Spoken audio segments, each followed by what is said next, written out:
In Google search, a silent battle happens every millisecond. Every time someone types a query, an auction begins. But here's the key thing most beginners miss: the highest bidder doesn't automatically win the top spot. Google decides ad positions using a formula called AdRank. AdRank, maximum CPC bid, quality score. Think of AdRank as your entry ticket to the search results.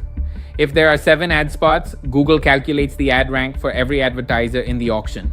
If your ad rank is too low, your ad won't appear at all, even if you're willing to pay $100 per click. This is the maximum amount you're willing to pay for a single click. In manual bidding, you set this amount.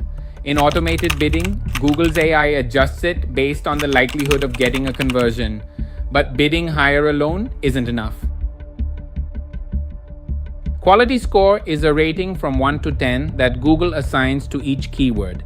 It's based on 3 main factors. Google predicts how likely users are to click your ad based on past performance. If people ignore your ads, your score drops. Google checks whether your keyword appears in your ad copy. If someone searches for digital marketing course, but your ad talks about business consulting, the relevance is low. After the click, Google evaluates whether your page is fast, secure, and actually answers the user's query. Poor pages hurt your score. Why quality score matters. This system rewards relevance. For example, advertiser A,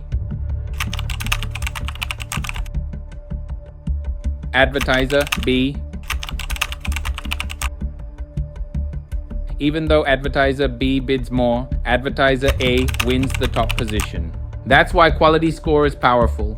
A higher score lets you rank higher while paying less, essentially giving you a discount from Google. As a mentor, I'll tell you something honest.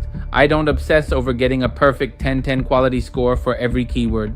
If clicks cost only 0 to 20, a small improvement won't change much. But in expensive industries like real estate or education, where clicks can cost $5–10, quality score becomes a critical weapon to protect your budget.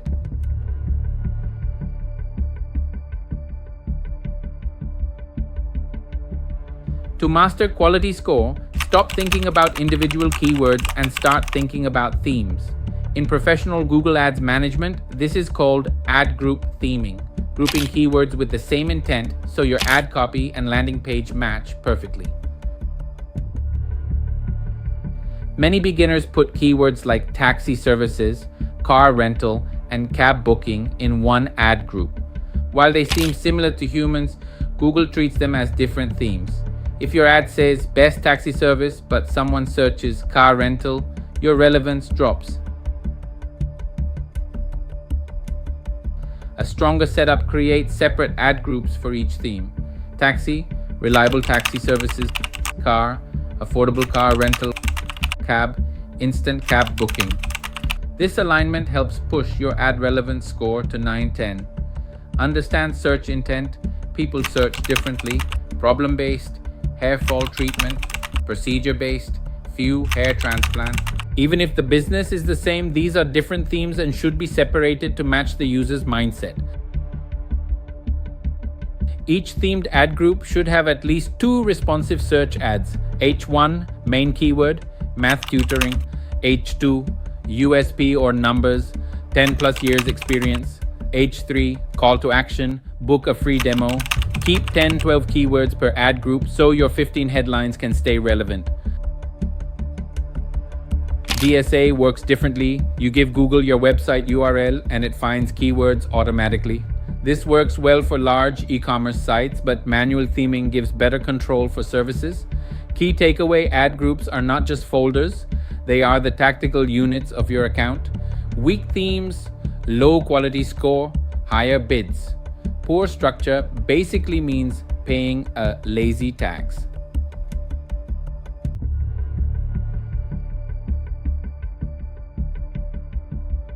One of the hardest decisions in Google Ads is knowing when to stop adding ad groups and start a new campaign. Beginners often keep everything in one campaign because it feels easier. But as you scale, this lack of control becomes a problem. This point is called the segmentation threshold. Bidding strategies are set at the campaign level. If you sell low-cost products like study chairs and high-cost products like luxury recliners in the same campaign, one will suffer. A low bid won't show the expensive product, while a high bidder will overspend on the cheaper one. Products with very different costs need separate campaigns. If you target Patna and the rest of Bihar in one campaign, Google will likely spend most of the budget where search volume is highest.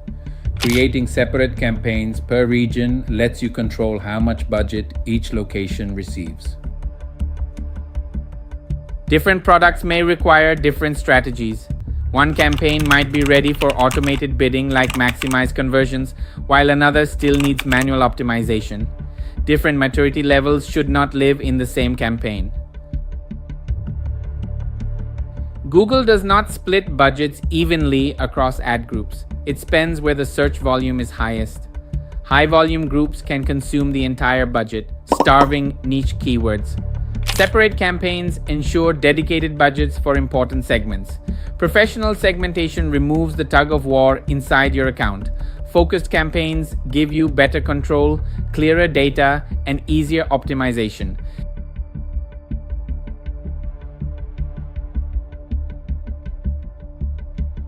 To wrap up this technical foundation, let's see how these theories turn into real profit through 3 real case studies from my agency.